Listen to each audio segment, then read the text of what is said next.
Welcome back. Check the Pulse podcast, episode 2. All right, I know it's been a few weeks since I've been on here speaking, but bear with me. I was away. I was at a conference. I'm back. I'm ready to go. Stay tuned because in May, I am having guests and speakers come onto the pod, which is going to be very exciting, very hype. For today, we're going to dive into the business conference that I attended that Grant Cardone hosts. It's called 10X. And then we're going to dive into some topics. They could be deemed controversial, to be honest. Everything's opinion-based at the end of the day. So what I do ask is show love, not hate. If you don't agree with me, keep your comments to yourself or open a discussion in a respectful way. At the end of the day, no one's going to see eye to eye with everything you think and feel. But, I want to use my platform to speak on what I believe is to be true. Doesn't mean it necessarily is true. But again, I respect your opinion if you don't agree with me, so please respect mine. So let's dive into it. 10X, great conference. I will say my expectations were really high going into it. So inevitably, I was disappointed a little bit. But overall, really cool to hear some of the speakers speak and the information they provided to me. The biggest talk that kind of stood out to me was Tucker Carlson's. If you're in the States, you know who he is. Even if you're in Canada, you may. He went viral a lot when it came to like Trump, Fox News, etc. But something he brought up was, I guess, two major things that stuck out to me. I'm from Canada, but they kind of correlate to what is happening here. The States and Canada kind of go hand in hand to a certain point. The first one he said was how he interviewed Putin, and obviously like everyone asked him how that went, and people were more curious about him. His response at the end of the day was he's a world leader. All world leaders are more or less the same. But what he found interesting was how clean Moscow was. And his biggest beef was how come the States isn't that clean? How come the States is a disaster? Homeless people everywhere, it being unsafe. And he can't understand how the leaders in that country can't put a plan into action to make sure that our streets are polished, our streets are clean. There isn't homeless people laying around on the streets. Provide them somewhere to go. And he was getting very infuriated by it just because he's very passionate about where he's from. And for me, it's relevant in the sense where in Canada, it's the same thing. I went to school at Ryerson, which is one of the universities in the core of the city. And the streets are dirty. Like, it's not clean at all. I visited Japan the summer that just passed, and it was the cleanest city I've ever been in, to the point that when I touched down in Toronto, I felt disgusted. And it's weird to say because it's the place where I grew up. So to me, it's shocking how our leaders in our country can't put things into place and rules into place to make sure our streets are clean, to make sure it's safe to walk on the street at night alone. Doesn't matter where you are. And why I say that is because clearly it's being done in other countries around the world. So what are we doing wrong here? So that was something that he brought up that I thought was very true. And I'm sure, most countries around the world can acknowledge that they're kind of going through the same thing with their leaders. If you visited a country that's cleaner than yours, then you wonder, why isn't this happening in my home, in my base? Why can't I experience this as well? And then the second point that he brought up was the media. So if you followed me from 2 years ago, I kind of have a beef with the media. Now, will this podcast get censored and blocked from this point forward? Who knows? But to me, the media is false. It lies. It focuses on the wrong things. And Tucker, having been someone being involved in media almost his entire life, has spoke to this. Obviously, he speaks from the United States perspective. I'm speaking from what I witnessed in Canada. Again, I get it. There's different views. People can say I'm crazy and I'm wrong, and that's fine, and that's your opinion, and I'm not arguing you on that. I'm just explaining my side and what I see and what I believe to be true. Tucker is saying that the media lies. Everything the media does is to suppress your brain as the viewer, to psych you in, grab you, pull your attention, and make you believe what they're saying. They feed you false news, and basically they feed you an agenda that they want you to believe in order to benefit them and the government. So I agreed with him. He's so strong in this point that he actually created his own platform to speak just the truth when it comes to politics, economy, like really anything. He created his own news source. You have to subscribe to be part of it. But I mean, I would, considering he is going to speak the truth and not feed you lies.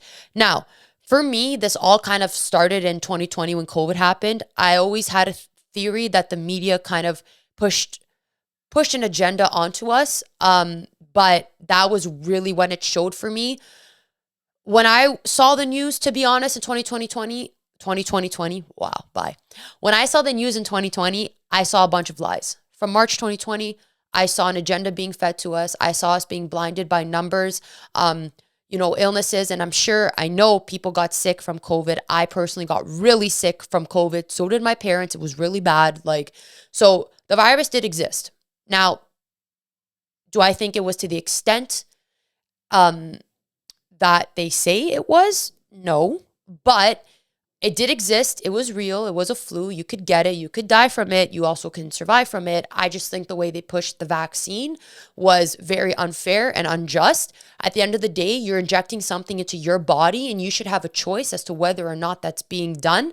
Not that you get told you can get kicked out of your job, which then means you can't pay your bills, which then means if you have a family, you can't provide for them.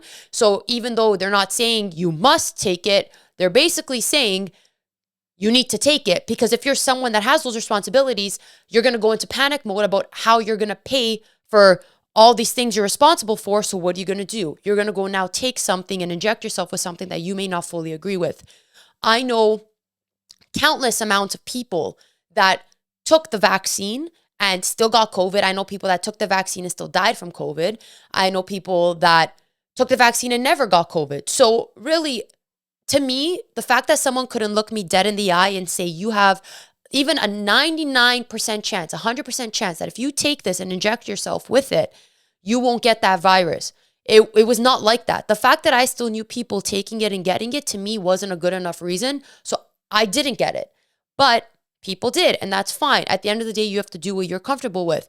But what I didn't like was the government pushing people, scrutinizing people if they weren't getting it, which is wrong. At the end of the day, it's my body, my choice. What goes into my body is my decision. You can't tell me what to inject myself with, especially a drug. You can tell me what you think is best, and that's fair. But when you start, in a workplace, I worked in a corporate workplace at the time, and I had to take the COVID vaccine test because I wasn't vaccinated, but everyone that had the vaccine didn't have to take the test. Now, explain to me how that makes sense, because all those people are still susceptible to getting COVID, and they could even give it to me. So why am I being singled out?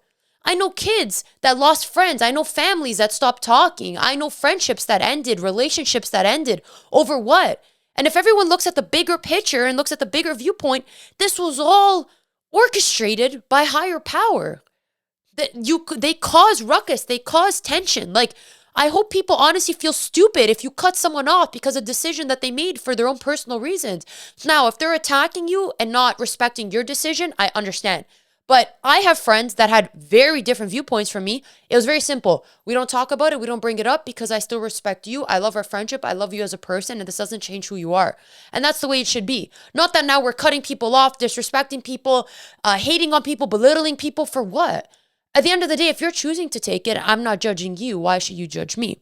Now, there was groups on extremes, people that took it and were all against people that didn't take it, and it was a big war, and that I understand, and that, fine. But people that were just civil, everyday people and just chose to make a decision for themselves, you can't blame a spread on them.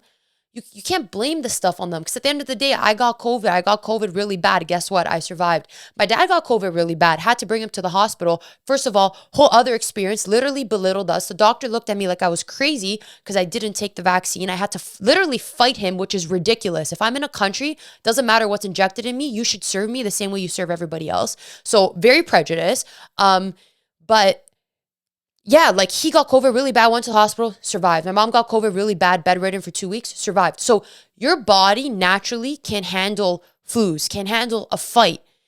I get it. People took it out of fear, but the fear was pushed by the news. If no one realizes that, people's reaction was based out of fear. The fear came from the news that was being fed to them, which is from the media. And that's literally how it all happened. So that was kind of my viewpoint on that. But that was my start of the media, and me realizing the media feeds you garbage. And I kid you not, since 2020, I don't turn the news on. For what? They don't give me anything positive. They don't tell me how to improve my life. They don't tell me how to stay healthy. They don't tell me any of that. They tell me, who died, the car crash that happened, an eclipse is coming, usual stuff that should be, I think, expressed. But I think with all bad news, you should also be giving good news and positive tips. But it's always bad, bad, bad, bad, bad. And then to segue into that, you don't know what to believe. There's wars happening around the world. And, social media now doesn't help because people are giving their opinions and their viewpoints as well as the news. And it's like, what do I believe? What is true? And on top of that, you got Photoshop, you got AI, you got After Effects. You have all this technology that it's like, you don't even know if what you're looking at is real. There's no way to tell. Kate Middleton releases a video. Half the world saying the video's fake, half the world saying the video's real. You don't know. I've seen many, many editors analyze the video and there's so many things wrong with it. Her ring goes missing. The flowers aren't moving. Her hand goes into the chair. So it's like, yeah, people are going to naturally believe AI. But what gets you at first? It's the message. I had this conversation with friends of mine a few weeks ago. When you first watch that video and you listen to her message, you are suckered in. You feel bad. This is what's happening. But you're not paying attention to what's around her. Her eyebrows literally like this. So again, everything's opinion-based. Everything, it comes down to what you believe. But I think as the world evolves, as countries evolve, you have to start to open your eyes or people of power will just take control and take advantage of you. And that's what it comes down to. Know your rights, know what you believe in, and stick to that. Don't let people of higher power scare you because you know what's right internally at the end of the day. And now to top that off, I have a theory, and a lot of people have been saying it. In Canada, at least, we operate as a democracy, but we're basically becoming a dictatorship. Our leader sucks, straight up. And if you support him, I don't know why, and that's fine. Again, entitled to your own opinion. Me, he's garbage. I don't know how he's still leading our country. He's running us to shit. He's crippling us when it comes to money. He just put a new tax on that we're going to get taxed on the tax. So I'm working hard, making hard-earned money to pay this guy over 50% of the money that I'm making. No wonder people move out of this country.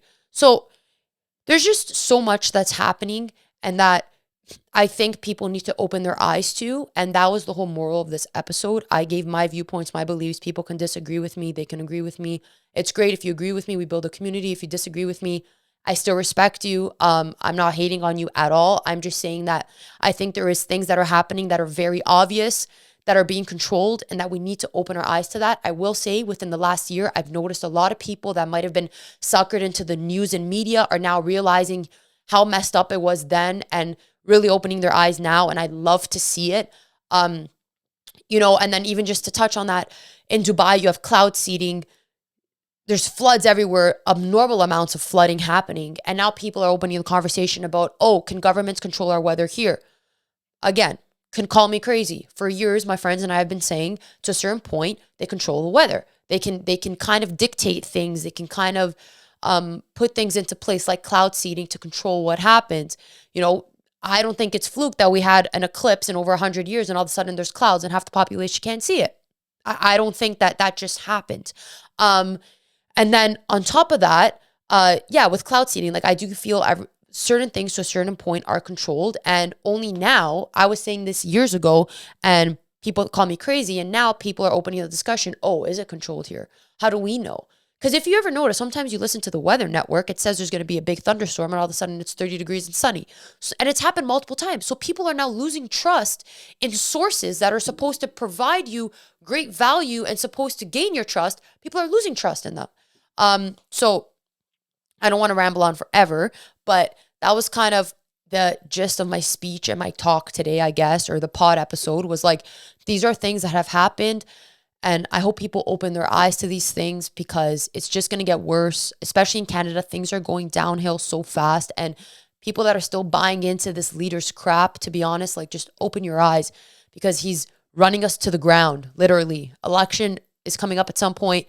Let's vote right. At the end of the day, a politician is a politician. I understand that. But what this guy is doing cannot be looked at as good, in my opinion. Again, someone else can say different. So yeah, that's kind of my spiel. Let me know. I'm going to clip this up. I'm going to post it. I know I'm either going to get hate or love, but I want everyone to drop your opinions. Let's open a discussion. Let me know what you think. And if you want to come on the pod and talk about any of these topics of discussion, let me know. I'm open to it. Like, I never attack anybody because of their viewpoints. I want to understand where you're coming from. You understand where I'm coming from. That's it. We have a healthy discussion about it. And yeah, that's it. That's all. So, conference went well. Tucker Carlson opened my eyes. Remember, the media doesn't always feed you the truth. It is mostly lies. And that's all. I'm going to sign off on that. If you agree with me, great. Subscribe, like, follow, listen. Do what you got to do. If you don't agree with me, also cool. If you want to hate on me in the comments, thanks for improving my algorithm. We love the engagement. So yeah, cheers to that. And let's see what the next episode holds. Ciao.